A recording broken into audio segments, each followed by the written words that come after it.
asanteni sana. DG, thank you for a good speech and the MP. Lakini DG kusema kitu juu ya wasee wameinama sana. Uko na kitu? Asante sana. DG is with us. So ladies and gentlemen, let me start by thanking you all for being here and thanking the institution for the invitation to share in this ceremony. Indeed, it gives me great pleasure to join you today on this momentous occasion of the 20th graduation ceremony of the National Polytechnic of Eldoret. I'll start by congratulating this class of 2025 for achieving this milestone. Congratulations, graduating class of 2025. Over the years, you've devoted yourselves to study, to practice, and to master the competencies that will take you into the workplace or into enterprise. Your success today is hard-earned, and you have achieved something that many only hope for, and therefore you deserve congratulations. Today is not just a celebration of academic achievement. It is a celebration of an institution that has, over the 4 decades that it has existed, grown from a humble technical school into one of Kenya's premier centers of technical and vocational training. The story of this institution is one of resilience, innovation, and relentless pursuit of excellence. May I therefore take this opportunity to commend the Governing Council, the Chief Principal, the trainers, the staff, and students for steering this institution to this current status. This polytechnic contributes to Kenya's technical workforce in terms of artisans, technicians, technologists, and innovators, and this achievement is indeed worth celebrating.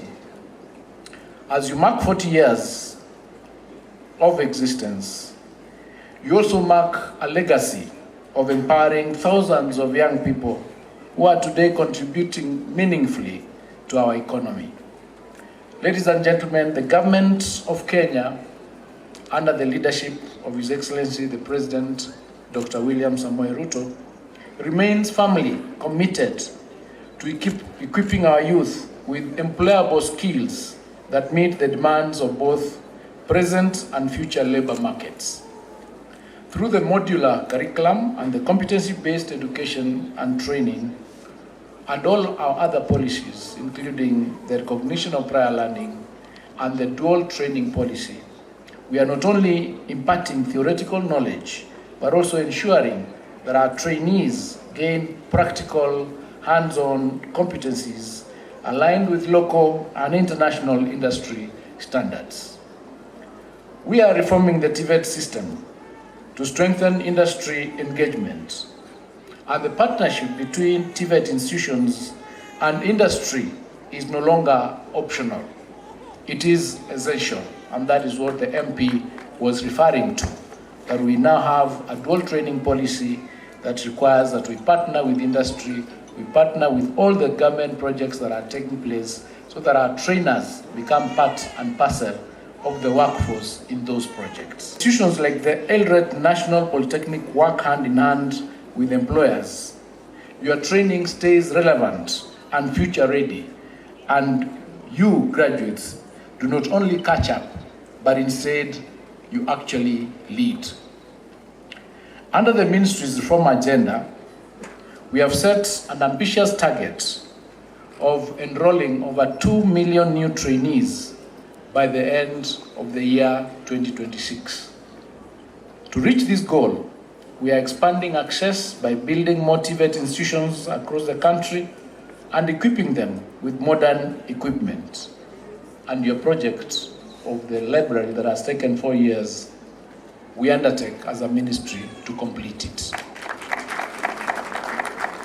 Indeed, we are now just concluding a framework with our partners from China that will see 70 more TVET institutions across the country supplied with modern equipment to support training.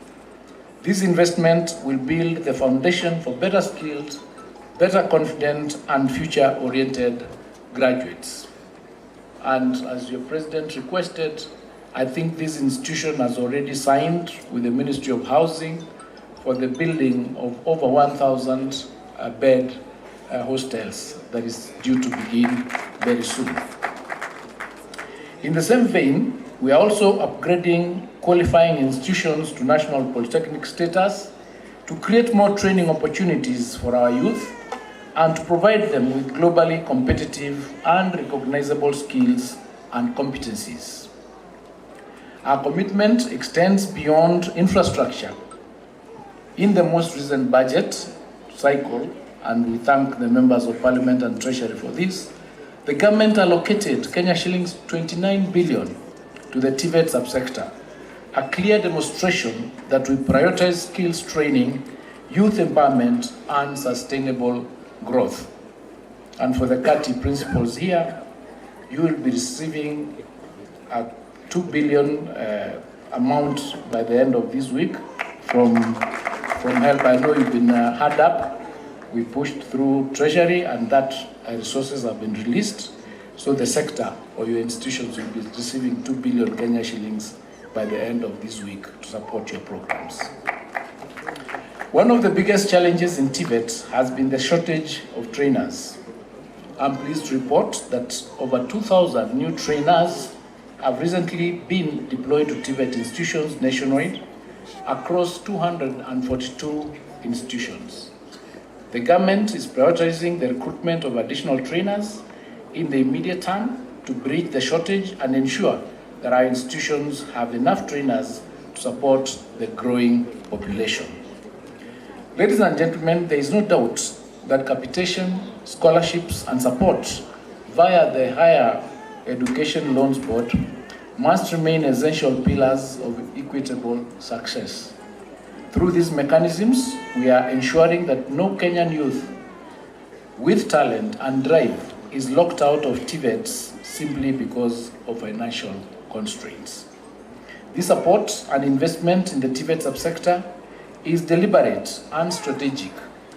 Under the bottom-up economic transformation agenda, we are accelerating job creation in key sectors such as affordable housing, manufacturing, the digital economy, and the creative industries. TVET stands at the heart of this agenda because it is a primary pipeline for skilled manpower needed in infrastructure, technology, and beyond. This is why we are working hard to ensure that there is quality and relevant training in TVET to ensure that TVET graduates are effective contributors to the national economy. Ladies and gentlemen, today, I wish to take this opportunity to challenge the graduating class of 2025 to go out into the workplace and create opportunities. Do not simply wait for employment, but be entrepreneurs, be innovators, and problem solvers. Kenya needs your imagination, your initiative, and your drive. May I also take this opportunity to call upon the Eldoret National Polytechnic and indeed all other TVET institutions and vocational training institutions to keep on repositioning themselves to deliver quality and relevant training. Institutions must strengthen industry partnerships, update the equipment, and effectively deliver on the curricula to nurture holistic graduates. Let us continue building a nation where every young person has a skill and where every skill creates value and where every dream has a chance. Congratulations once again and thank you for the invitation. Happy New Year, Merry Christmas, and I'll be leaving some 2 bulls from me, one from the MP and one from the DT. Those are 4. You should be able to start Christmas early. Thank you so much and God bless you and I wish you all the best in your future endeavors. Asanteni sana, Mungu awabariki.